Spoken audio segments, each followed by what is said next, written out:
بسم اللہ الرحمن الرحیم۔ حضرت عائشہ رضی اللہ عنہا نے روایت کی کہ نبی کریم صلی اللہ علیہ وآلہ وسلم نے فرمایا، جس نے اس کی نظر مانی ہو کہ اللہ کی اطاعت کرے گا تو اسے اطاعت کرنی چاہیے، لیکن جس نے اللہ کی معصیت کی نظر مانی ہو اسے نہ کرنی چاہیے۔ صحیح بخاری حدیث نمبر 6696۔ اگر کوئی شخص اللہ کی رضا کے لیے کسی نیکی یا عبادت کی نظر مانے تو اسے پورا کرنا واجب ہے۔ اگر کسی گناہ یا نافرمانی کی نظر مانی جائے تو اسے پورا کرنا جائز نہیں، بلکہ ایسی نظر کو چھوڑ دینا ضروری ہے۔ اس حدیث سے معلوم ہوتا ہے کہ اسلام صرف نیک کاموں کی پابندی کا حکم دیتا ہے، جبکہ گناہ کے کسی وعدے یا نظر کی کوئی حیثیت نہیں۔ نظر صرف نیکی اور اطاعت کے کاموں کی ماننی چاہیے، گناہ کی نظر ہرگز پوری نہیں کرنی چاہیے بلکہ اللہ تعالیٰ سے توبہ کرنی چاہیے۔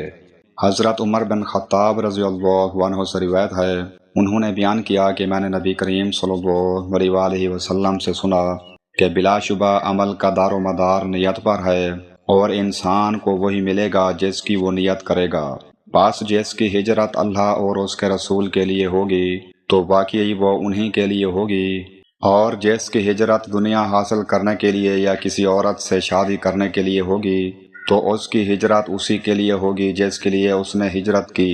صحیح بخاری حدیث نمبر 6689۔ اسلام میں کسی بھی عمل کی قبولیت اور اجر کا اصل معیار اخلاص نیت ہے۔ اگر کوئی عمل صرف اللہ تعالیٰ کی رضا کے لیے کیا جائے تو اس کا اجر عظیم ہے۔ اگر بظاہر نیک عمل دنیاوی فائدے، شہرت یا کسی اور غرض سے کیا جائے تو اس کا ثواب اسی نیت کے مطابق ہوگا۔ اسی اصول کو امام بخاری رحمہ اللہ نے قسموں اور نذروں کے باب میں بھی ذکر کیا ہے تاکہ واضح ہو کہ قسم کے مفہوم اور اس کے حکم میں بھی نیت کا اعتبار ہوتا ہے۔ ہر عبادت، نیکی اور دینی عمل خالص اللہ تعالیٰ کی رضا کے لیے کرنا چاہیے، کیونکہ اللہ تعالیٰ اعمال سے پہلے نیت کو دیکھتا ہے۔